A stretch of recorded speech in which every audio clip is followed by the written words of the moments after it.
Thomas Green here with Ethical Marketing Service. On the podcast today, we have Ollie Whitfield. Ollie, welcome. Thanks very much for having me, sir. I appreciate you. I appreciate the topic that we're going to get into is quite big, so I hope I do it justice. But nonetheless, I'm grateful to be here. I'm sure you will. Would you like to take a moment and tell the audience a little bit about yourself and what you do? Of course, yeah. I'm by title a product marketer, which means a whole bunch of things. But what that means on a day-to-day is, as I work for one of the best sales tech companies out there, I get to dig into what sales reps do all day and what it looks like, how they do it, what works and what doesn't. And that means a lot of lines of Excel, a lot of reports and data, stuff like that. But when you get some cool info out of it and we get to explore it, some analysis going on, it's good fun. So that's the day today. Well, the interesting thing, which I noticed on your profile, was just that would you say, do you do a lot of cold calling on your day-to-day work? I try to as best I can. It's very difficult, and it's not. We have a sales team; they're way better at it than me. So I try to mix in a little bit, but that does not mean that I've done that well from it.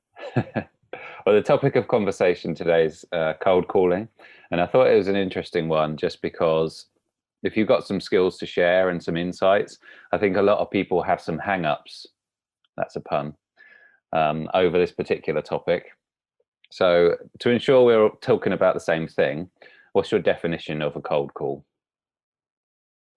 Well, people kind of throw different words around to, make an article worth reading or a course or whatever. So if you hear the words warm call, that's essentially somebody saying we know each other and I'm going to call you and then we'll take it from there.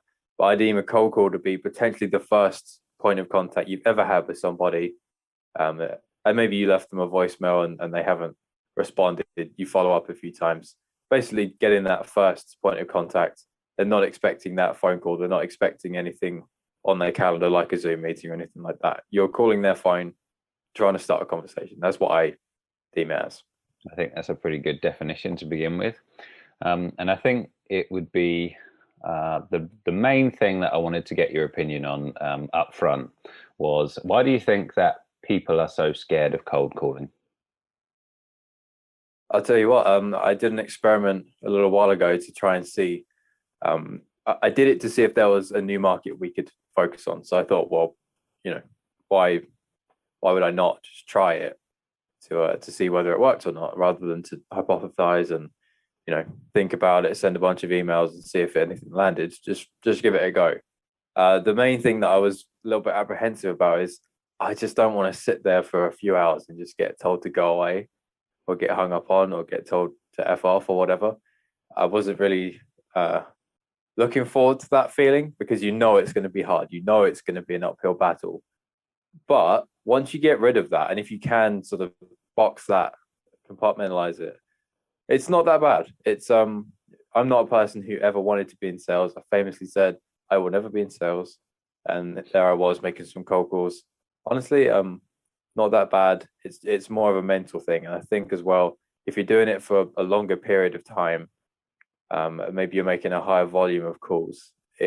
Mentally it can be a little bit difficult to stay pinpoint on in your focus and make sure you're nailing it every time. Because if you're doing so I might call somebody 10 times, I might make 10 calls in a row, didn't get through to anybody.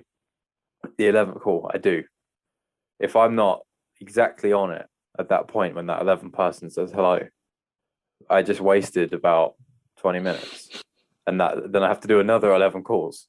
So yeah, the mental focus, and I think it's the apprehension of, am I going to get told to go away here? Am I going to get a rejection?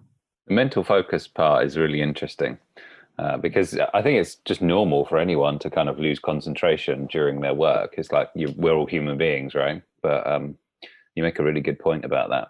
But the fear of rejection, I think is what you touched upon. What do you think about that? I've heard a lot of people say that you should go for the no, which is a weird way of thinking about it. But for the point of the sales rep's time, you could say the quicker they disqualify, the quicker they can move on to the next person, not waste each other's time. And in a way, you can gamify that. So you can say, in the same way, you or me might say our metric is podcast views or whatever it may be, subscribers or leads, whatever. They'll go for, did we get 10 no's today, or did we get 10 hang-ups today?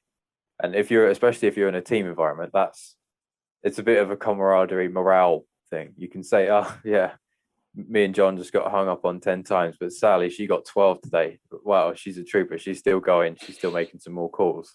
There's a way you can sort of spin it. And I think it's very difficult if you're a solo person doing it, like I was, just sort of on a whim, making some calls. I did find it a little bit difficult to keep my focus at that stage of it. But I did make sure I shared the recordings with my sales rep peers. So I was saying to him, oh, look, just got hung up on, someone told me to F off, I'll never call him again. My first call, I got the contact data was wrong. So I called somebody I thought was on the East Coast of America, the five hours time difference from me in the UK. So I called them around 2 or 3 o'clock in the afternoon, which would be their morning. I got it completely wrong, and they were on the West Coast, which is a further 3 hours before. It's about 5 a.m. for them. I woke them up. It was the wrong person, and that was my first call. That's how I knew you got to, take the no's, put it in a box, and make the next call. Nothing better than the next call. Yeah, it's an interesting point. The go for no mentality, I think, is interesting, and I think the camaraderie perspective is a good one. What do you think about the concept of like what you focus on, you'll get more of? I've heard a lot of that in self-development. So on the one hand, like I can totally see how the go for no mentality might help you. I don't know, with volume, getting through more volume of sales calls. But on the other hand, I can also sort of see the possibility, anyway, of it being, at least from would you call it a close rate, perhaps impacting your close rate? Yeah, you could give it a few different labels. The goal would probably be a number of conversations per day, probably.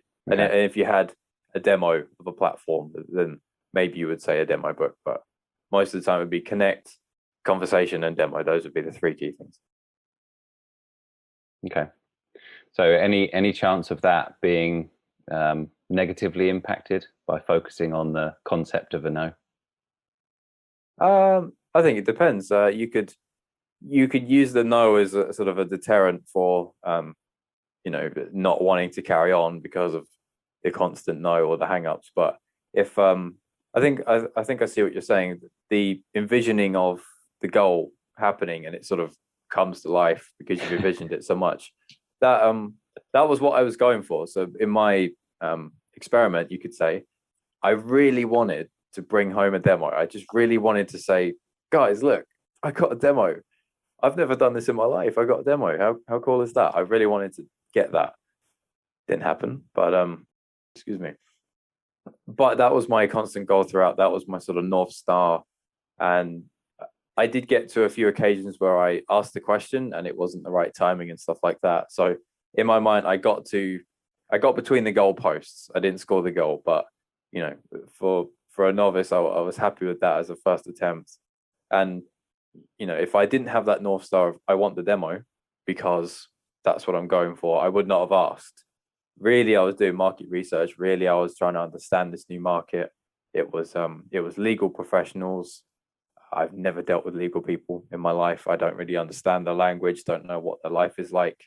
I thought that they would be more receptive to picking up the phone instead of having 14 million emails. And turns out when you speak to them, and I'm glad that I did this experiment, turns out I was wrong. And that was the benefit of doing it. But if I didn't have the North Star of the demo, I wouldn't have asked for the demo. I would never have got anywhere near booking a demo. So yeah, I think it's a mix. You can gamify to deterrent against your against rejection, staying focused. But if you don't have a North Star goal, then you won't work towards it.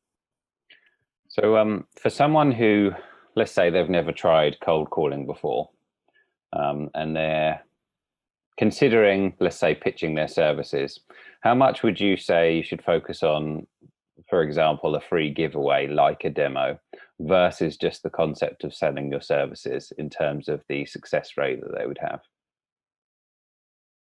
Generally, I would Um, well, if you had a checklist for things that you need before you get started, there's quite a lot to get prepared beforehand. I just generally have been interested in how cold calling works for a while, so I know, generally what a so-called best practice would look like, so I could try and mimic it.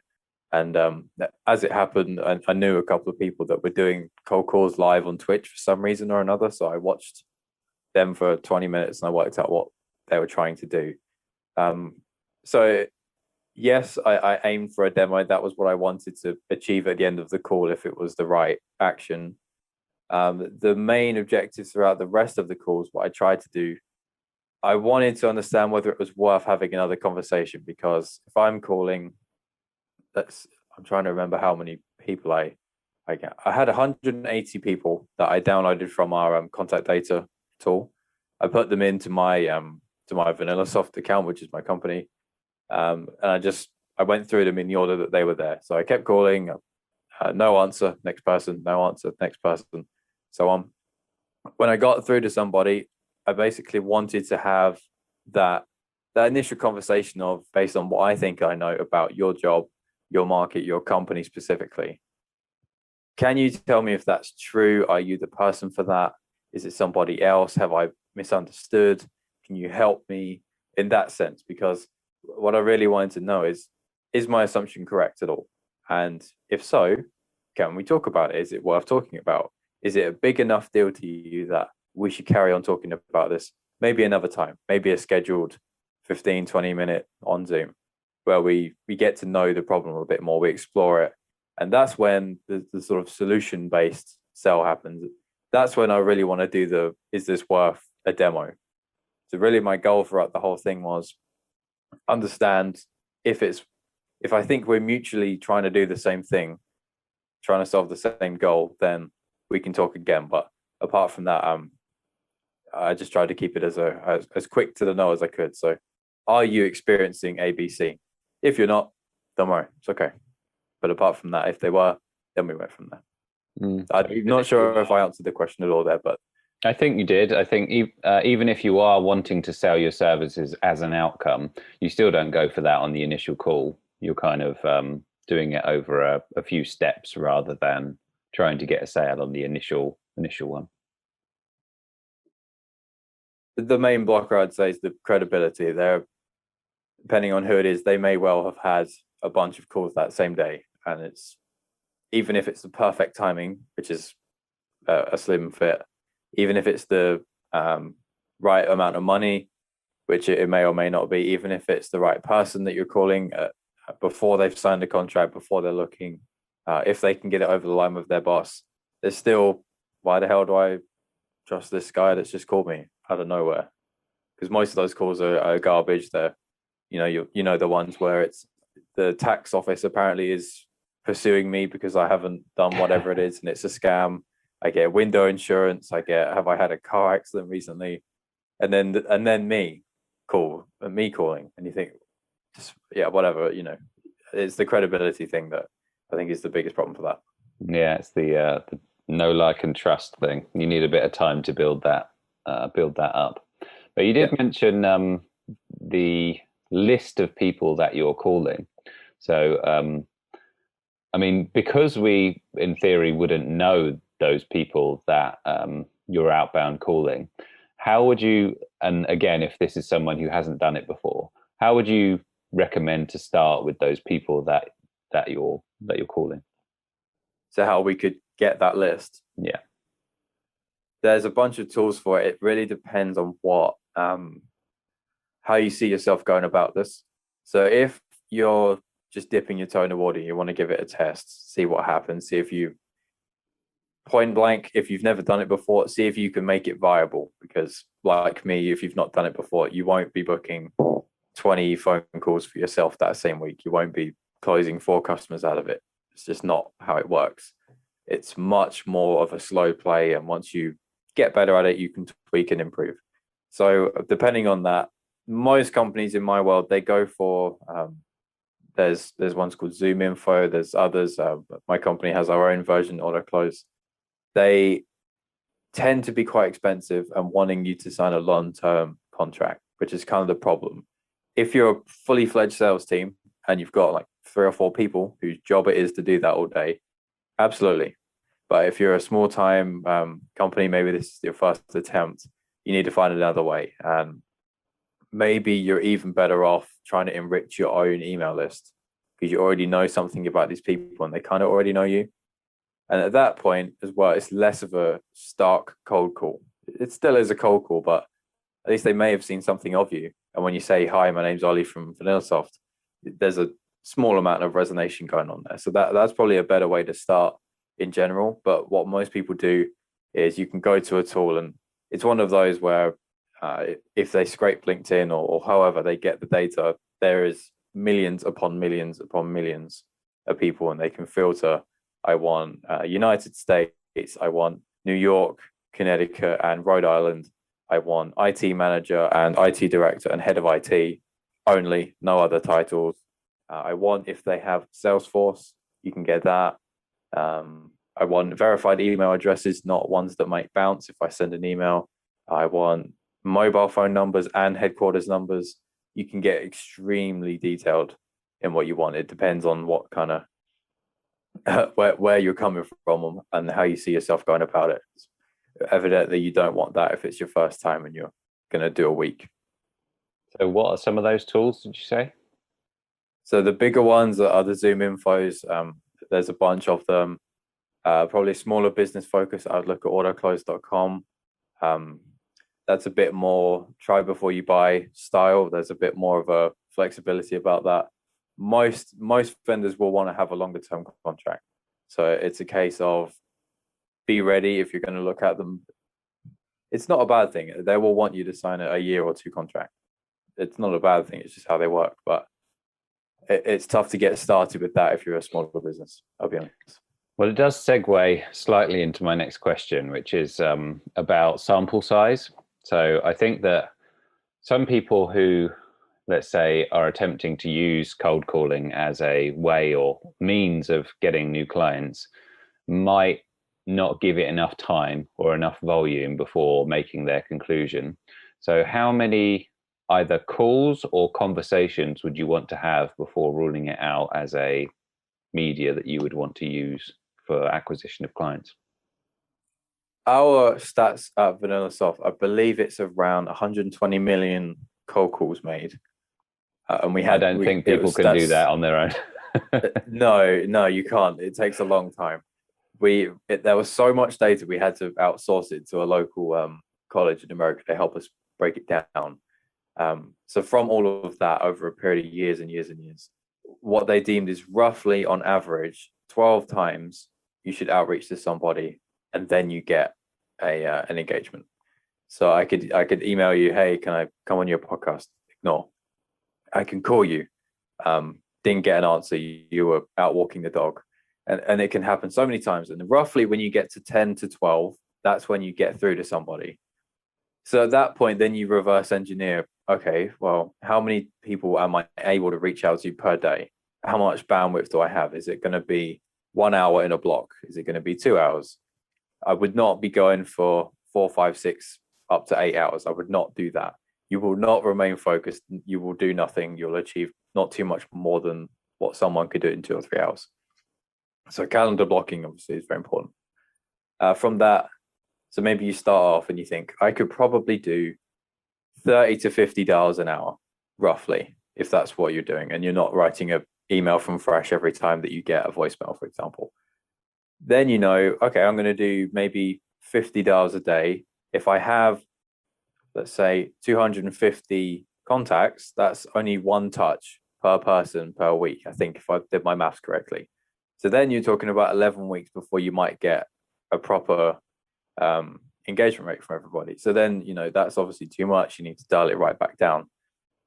That's why I started with 180 people in my sample field. And in all honesty, I wish I had did less. I struggled a little bit to get through them all. And not least because maybe I could have done better with the calls that I made. Maybe my emails weren't very good to follow up or whatever it was, but I just couldn't keep getting through them all quick enough. I sort of lost focus a little bit. I had other stuff happening. I'm on English time zone, so my window for calling isn't quite as big as if I was on their time zone too, where I could do a morning call session and an afternoon if I really wanted to, an end of day. I can do that. I only really had morning to lunchtime, something like that. So not too small that you're going to burn through it within half an hour, but certainly looking at more than 100 people is not what I would do straight away, especially if it's your first time out, because let's say I call you today, you don't answer. If I can't get to you tomorrow, if I wanted to, that's an issue. I should be able to get to you tomorrow if I want to. I should be able to get to you the day after if I want to. And that's how I plan it. I should never be going, and let's say that if my plan is I'm going to reach out to you on day 1, then on day 2, and I'm not going to on day 3, I'm going to on day 4. If I can't get to you until day 3 when I'm meant to on 2, that's a problem. So it's about as small as you can, but not too small you burn through it. Difficult balance, I know. Well, the numbers are really interesting in terms of, is it 12 contacts on average or 10 to 12 for that's just for someone to respond? Kind of any medium. And you mentioned the emails as well. What does that, should we say, follow-up sequence look like? Or really depends on what you want to make it as, to be honest. There's a ton of different ways to do it. Every single sales trainer in the world has their own different way of doing it too. So what I did, and it by no means is the best practice because I wasn't a prolific demo booker from it, but I can explain my thinking at least. So straight away a call, just to get out there to make some calls. That was my experiment. If no connect, so meaning if no conversation on the phone, whether that be voicemail or just didn't answer, send one email. And that one email would never be, are you looking for ABC? We do XYZ. It was quite, well, I thought it was funny. Whether it was or not, I'm not sure. We'll find out. But sort of an icebreaker, if you will. It was letting them know, hi, I dropped you a call. This is what I loosely was going to talk to you about. If I did leave a voicemail, I sort of baited them to say, oh, I left you a voicemail about something interesting. And I referenced what that was to try and get them to listen to it. Because if I can get them to listen to it, that's more engagement. Then the next call, they might answer it. Then again, next day, call. Basically the same thing. If there was no answer, I would send another email. And then I'd leave them for a day. Getting to every single day I'm reaching out to you is probably a little bit much. So I left it until the 4th day, and then pretty much the same process. And if I didn't get through to them on the 4th day, this was getting to sort of the end of my experiment. And of course, in hindsight, if I said 10 to 12 outreaches and I did 5 roughly, then I was never going to succeed, to be honest. But at that point, I started to send a couple different emails. I'd experimented with, I shot a very quick video. So there's me sat at my computer and I say, hi, just wanted to share with you my 3 tips for XYZ that I think is appropriate to you specifically. And I would send that. And if I got a click on that video, because we're using a software called Vidyard, and I get an email alert, oh, hi, John clicked on your Vidyard and he watched 89% of the video. Guess what I did next? I find John again and I call him. Oh, hey, John. So you just watched my video. What did you think? As much as I could do a pattern break like that, that's what I tried to do. But I had a limited sample size. I didn't go to the nth degree with every single contact. That's really interesting that you mentioned the personalization, because I talk a lot about that in marketing. So the more personalized you can make it, the more likely you are to get a response. But it raises the question about maybe using a bit more new media in your approach. And also, I'm interested to know about your experiment in terms of what sort of results you got. Oh, this is a fun one. In all of my emails, I wrote maybe 5, I think it was. I tried to have a completely different approach to each. Probably not the best practice in terms of testing. They were so different that you wouldn't be able to tell end or tail if one of them was working or not. But the reason was, okay, if I have a plain text standard email, if I send 5 more of that, kind of boring. Easy to sort of delete that, get rid of it. It's nothing new. Seen that before. So the next one I would have maybe a GIF. I know it's not that original, but it's different. And you'd be surprised how many sales reps, how many sales emails don't contain that. Just out of a million, probably a handful, I would guess, something like that. Then the next one had a video. That's sort of the new hot thing in the sales world. So that video that I was saying about. Then I had, this one really didn't work, but I'm glad I tried it. I tried the formatting to be really funky. So instead of left align, all of the text was center align. And I'll be honest, it looked horrendous. I had a bit of OCD in my brain setting in when I read it, and I thought that looks so bad. But I guarantee nobody I sent that email to has ever seen anything like that. I guarantee it, apart from like a wedding invite or something like that. So certainly I may have stood out to those people. That one I didn't see any response from, so I can admit that didn't work. I'm glad it didn't, because I don't want to see that ever again. But there you have it. So I tried to mix it up. As many medias that were appropriate as I could do, I would. Even one time I tried a meme. I made one. Actually, this one did work. I researched the guide to the nth degree. I narrowed it down because I found I couldn't get deep enough with each person that it was worth.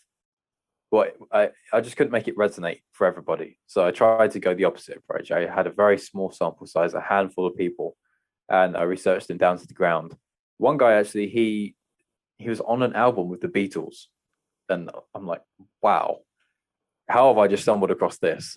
This is kind of like heaven on earth for a salesperson if you have that level of context about somebody. So basically, I found the album cover that he was on. I photoshopped myself onto it. It looked so bad. It was really crappy. I'll send you the file if you want to have a joke at my expense. But when I sent him that, he just probably fell off his chair laughing, and he replied to it immediately. He probably sent it to his whole team because I saw loads of opens on that email, and I thought, why is he opening it so much? But of course, it could well have been his teammates. And then when he replied, he said, I did send this around to a few of my friends as well to tell them, hey, look, I'm famous or whatever, somebody's found this. So stuff like that, if you can get a little bit out of the box instead of, cut, paste, here are the ABCs that we think you need to solve. Here is how we do it at XYZ company. And we work with 1, 2, 3, Apple, HP, and Oracle. And you're talking to a small business, and they're not. That's so easy to delete, but apparently my photoshopped album cover wasn't quite as easy to delete. Well, I really like the because that's for me a principle of like differentiation. So you're doing something completely different than what other people would do. I suppose on the one hand, I'm thinking in terms of time, it's going to be a lot more difficult to do that with each person. But the other hand, the response would probably be so much better that it would almost be worthwhile, I would imagine. Yeah, totally. Yeah, there's a problem in the sales world at the moment. Everybody is finding it quite easy to send a lot of outreach, send out a bunch of emails like that straight away. But what you can get on the flip side of it isn't that much, because it's so easy to do it. It's so easy to just throw something and it's gone. 200, 1,000 people, however many you want. But the hardest bit is, okay, I'm going to research you. What can I find on you? Okay, I've just found your podcast. I found this and that. How do I relate that to what we're going to be talking about in this conversation? How do I relate that to what I might be able to help you with?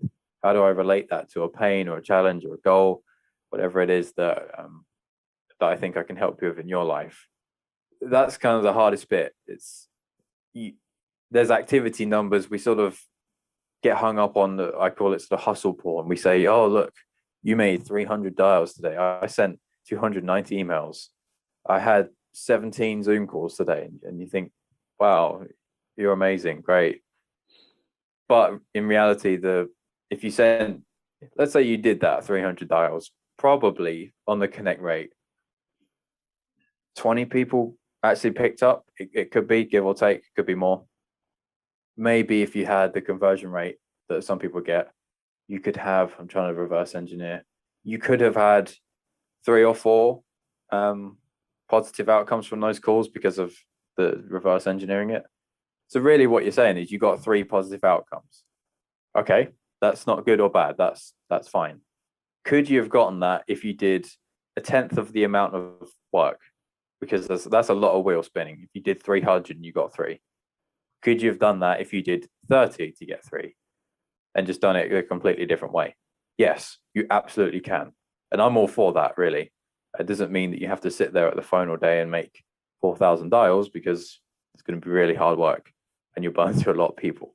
But that's quite a big problem at the moment. People are sort of very slowly working out that it's okay to say I did less emails than my counterpart. It's okay that I did less cold calls than the rep next to me, or than the other founder down the road that I know is growing his business or her business who's similar to mine. That's okay. It's the outcome. It's cliche, but it's we forget about that. Yeah, I'd imagine it would be a little bit more, I don't know if it's the right word, but fun, or a bit more variety in your day if you do personalize it, versus just doing, as you say, 300 calls that are almost identical, just dialing. What do you think of robo dialers? Yeah, they get I think everything gets a bad rap these days, doesn't it? It depends, every tactic, every way of doing anything, people can find a pro and a con for. But so as long as you're not being deceitful or trying to trick somebody, I think largely things are okay. But anything like that, anything robotic, anything where there's not actually a man or a woman or a human being behind it, people are always going to be a little bit skeptical. Even when I go to a website and let's say, prime example, I moved house, my debit card is due to expire.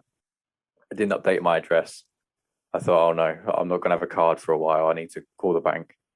Can I get through to them? No, I can't. I go to the website, the chat, robot. Can I send an email? Can I sign up to a newsletter? Can I get this brochure? Can I sign up to a credit card consultation? I just want my new card. That's all I want. I can't get to it because it's just robot led. It's robot led. So yeah, anything like that, I'm not completely sold on. Things to help you speed up and help you as the human in the technology work better. Absolutely, almost every time. But anything completely away from the human, yeah, skeptical. So if you, when things normalize, if you did have a chat with someone, let's say that they had their own business and they were like, oh, Ollie, it's interesting that you have an expertise in cold calling. How could, what's the best information that you could give me? Like, what 3 things would you tell me about that? Best 3 cold calling tips, is that it? Yeah. Okay. Number 1, come with a plan. Extremely cliche, but I can't tell you how much I underestimated that when I did my cold calling experiment, and when I make some calls. Even from, let's say you get the list of people that you're going to call, and you know what role they have, what industry they're in, geographically where they are in the world, because that's obviously important, like I found out on my first one. You think you know the market. Believe me, you can never know your market enough. I found that out sort of the hard way. You can never, ever do too much research on your ICP, your target market, what their life is like. So as much of that kind of digging and information grab that you can do, the better, forever, always. And even past that, so you've got that. What are you going to say?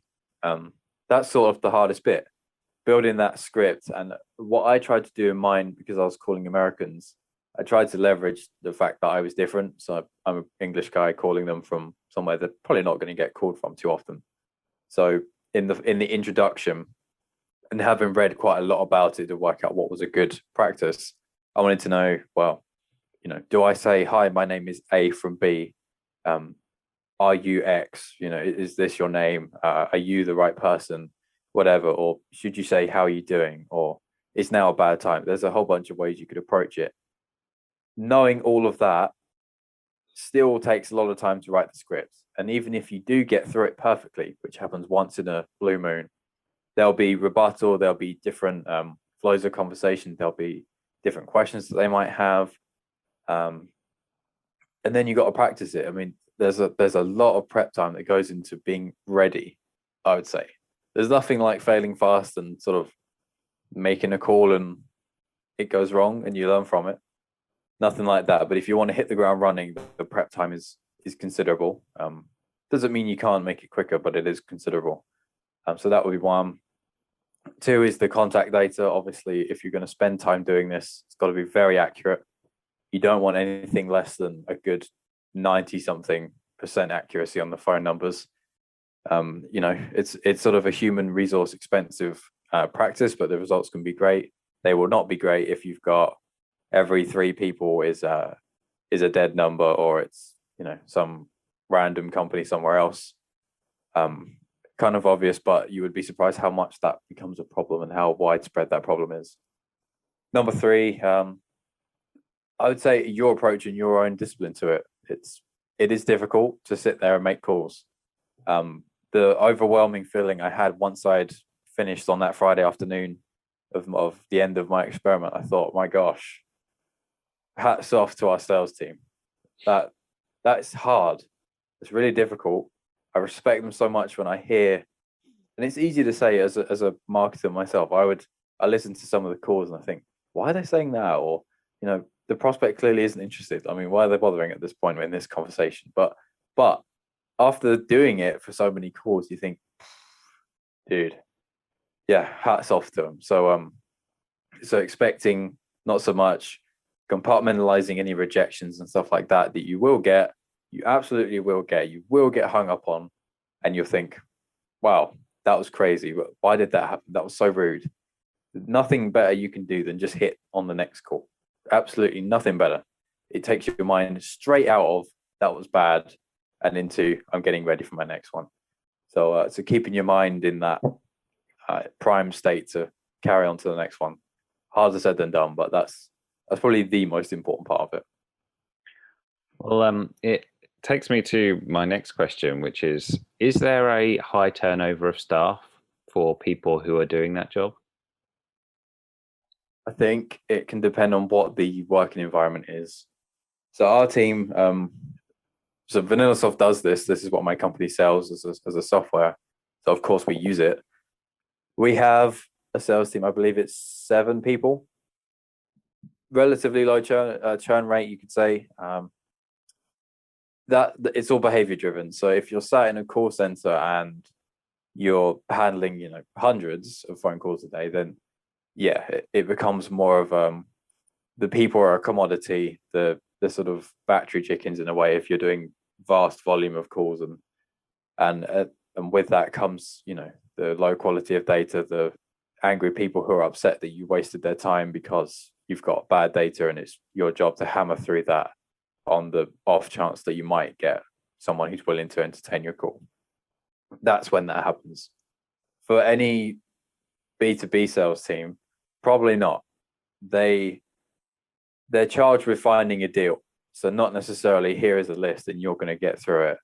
They're charged with, can you try and uncover a prospect who we could help? And most of the time, that's what they call an SDR, sales development rep. That'll be, can you get us a demo? Can you get a conversation about, should we investigate this further? And apart from that, don't worry. Let somebody else close the deal and so on. Let somebody else show the prospect the platform that we have or explain how we're going to specifically do the solution. But most people, if they're in that environment, relatively low churn rate. Honestly, it's feast or famine in sales. In the world I'm in, there's so many sales reps, so many sales reps, but they're in such high demand because every company wants to raise some funding and stuff like that. And obviously, to do that, they need very, very, very, very clinical sales reps who are excellent at their craft. So, in that sense, low churn rate because everyone wants sales reps. In a more boiler room scenario, extremely high because they're sort of approaching it in an old school way. It does sound like you have a preference for the personalization rather than the high volume stuff. You say that's accurate? Oh yeah, I do. Yeah, 100%. Interesting. Well, even myself, I don't hold a very, very high end title. I don't hold a C level or a VP director, whatever.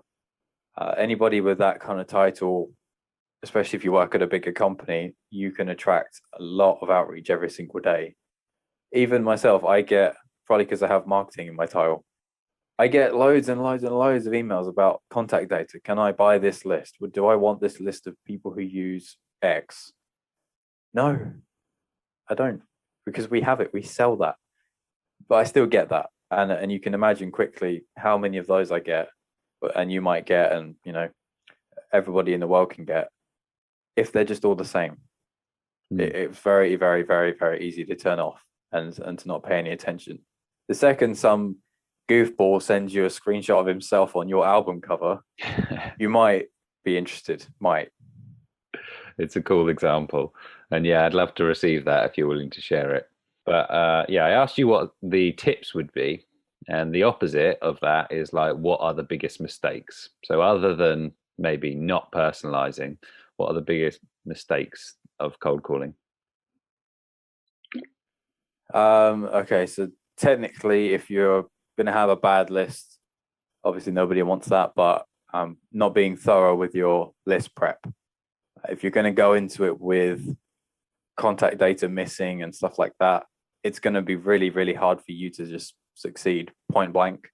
Never mind the accuracy of the data, never mind what you say, never mind how you're positioning what you're trying to have a conversation about. So the odds are stacked against you if you're finding it hard to get through enough leads quickly enough to have the right amount of conversations and so on. So that's the first one.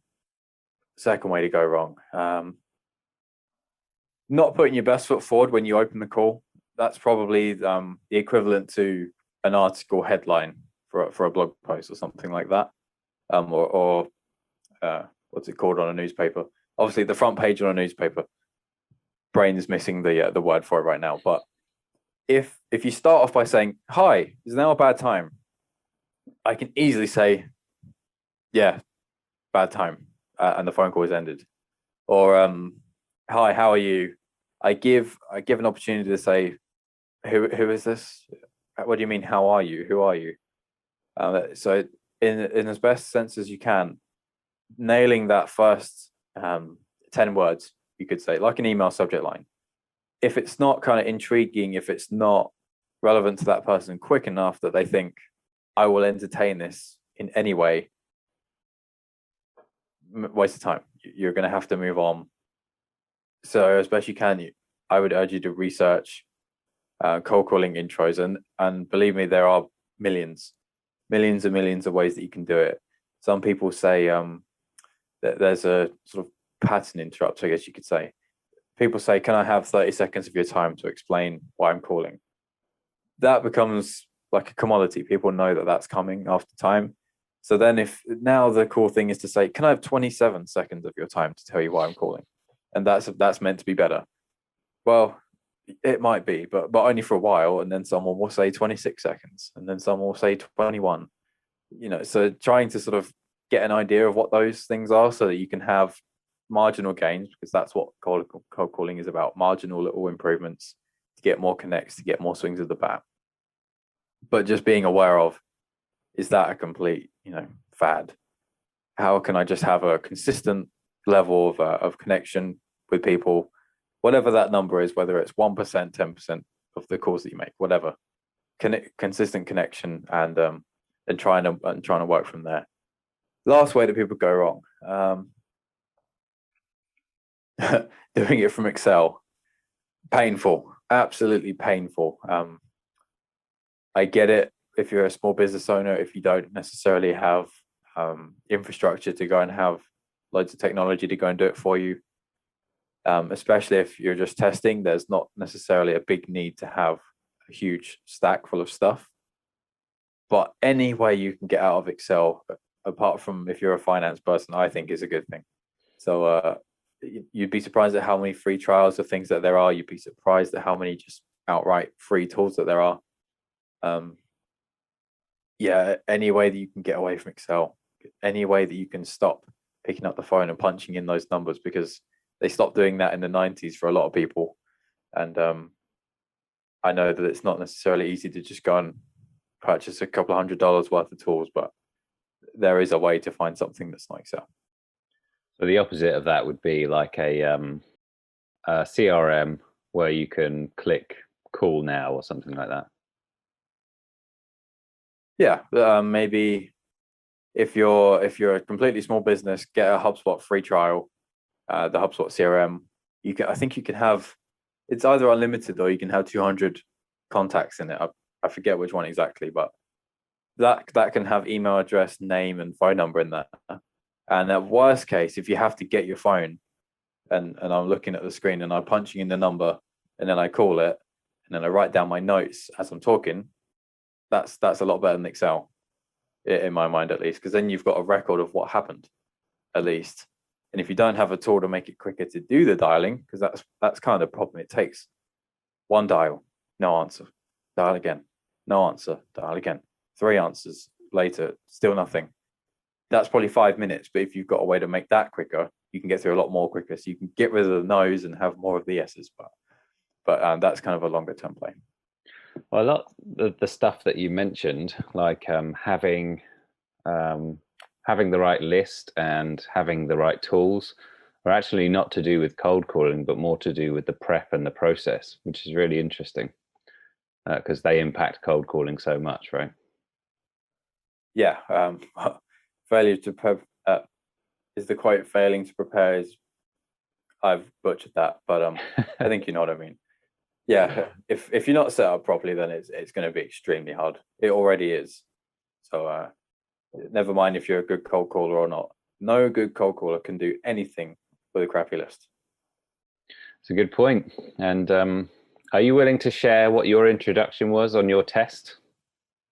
Yeah. Okay. So mine was, for context, the people who were being called, American legal firm.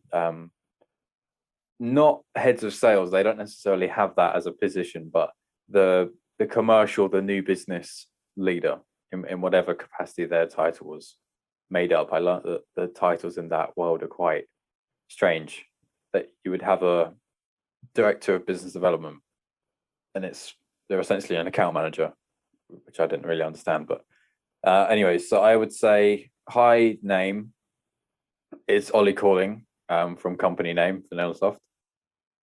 I'm probably the only British cold caller today that you're going to speak to. So trying to play on that. Do you have a second for me to tell you why I'm calling? So why I did it that way, I had various iterations of it. I thought that I have to say hi name, obviously. I have to say who I am because otherwise I will get asked that every single time without fail. No one's going to not ask that. From there, trying to sort of lower their guard. It's already a cold call. It's already going to be, their suspicions are up, but why are you calling me? Who is this? What do you want? So try and disarm it. So my way of doing that was playing on my uniqueness to them. I'm probably the only English guy that's going to call them.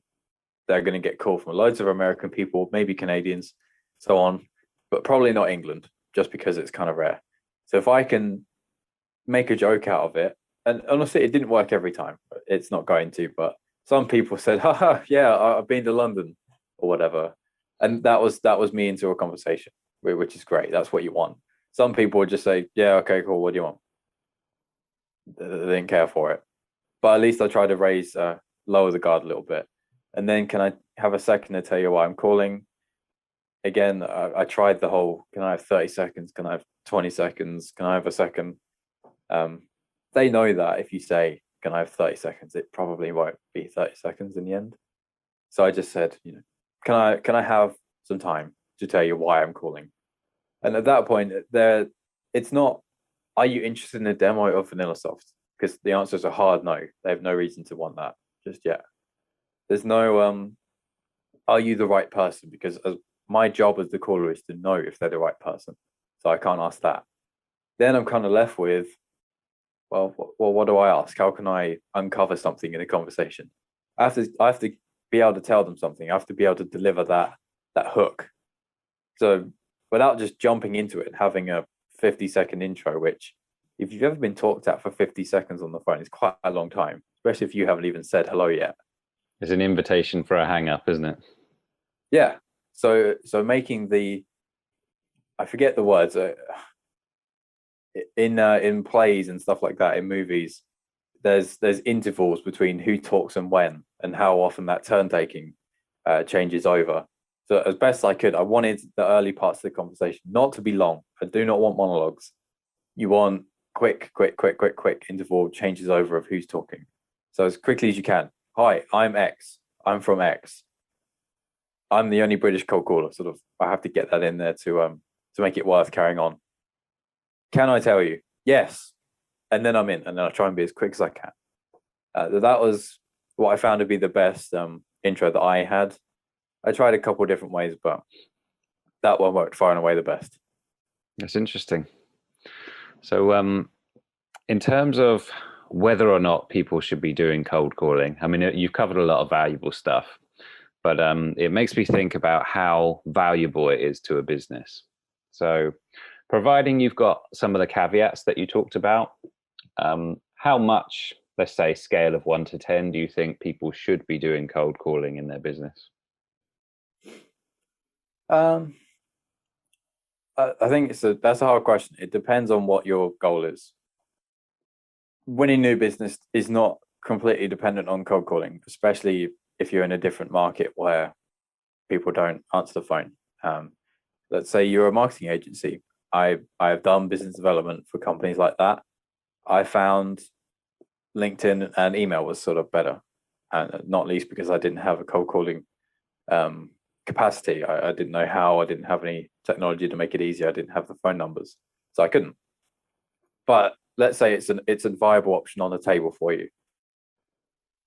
Pound for pound, I don't think there's a quicker, better way to get real feedback and real conversations going. Email's great. Don't let anybody ever tell you email's dead, because nothing's dead. That's a way to get an article written and get people to read it. Yeah, email works. I sent that album cover of me on the Beatles cover. I sent that by email. Of course I did. I can't send it by phone. But that got me the conversation that I then had by the phone. There is no sales cycle without a phone call, ever. Whether it's Zoom or whether it's actually on a mobile phone, it doesn't exist unless it's very, very transactional and it's, £50 or whatever. So in my view, at least, if you want to get out to new businesses, if you want to get some new deals going on, if you want to expand, grow, replace that client that just left, whatever it may be, pound for pound, the best way to do it is a phone call.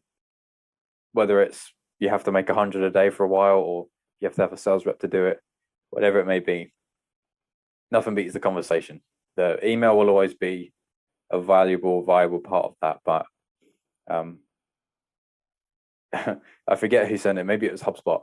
They had some stats on emails sent in 2020, obviously year of a pandemic. Maybe a lot of people leaving the office, so lots of sales reps didn't have the phone numbers because they've only got their HQs and they're going through the receptionist and whatever else. So their option is to send a hell load more emails. So the email sending grid goes from here, if anybody's watching or not, here all the way up to here, way up, it skyrockets. But the phone calls dip because we don't have the data. And then all of a sudden, even sales leaders themselves are saying, I haven't been cold called in months, and I have my team cold call all day long. That's really strange. So pound for pound, in my opinion, the phone is nearly always going to be the best. Obviously, dependent on industry, dependent on what you're selling, but you have to. I think you have to owe it a consideration. Really interesting conversation. And I think anyone who is considering doing cold calls, or maybe even doing it for their business, I think you're giving some great value. Can I ask what your goals are? What goals are? Got any goals? Generally, as a person, or It could be personal goals or business goals. I don't mind. Okay. I want to buy a house. That's difficult. No easy feat. More than anything, I want to get back on the football pitch. That's my goal for this year. I think we might be able to do it at some point soon, but I'm missing that. I miss a bit of pool, bit of snooker, and I miss football. And apart from that, I'd like to get a house this year. And I owe my dad a trip to Anfield. I promised him when I joined my company 6 months ago. I said, if I get this job, I'll take you to Anfield. We'll watch a Liverpool game. And of course, I haven't been able to. But those are my two goals: house, Anfield trip, and then play some sports this year. Well, in terms of whether something's achievable or not, that sort of depends on governments, doesn't it, regarding the regarding part of that. But you'll have to let me know if you do the house thing, because that'd be great to know.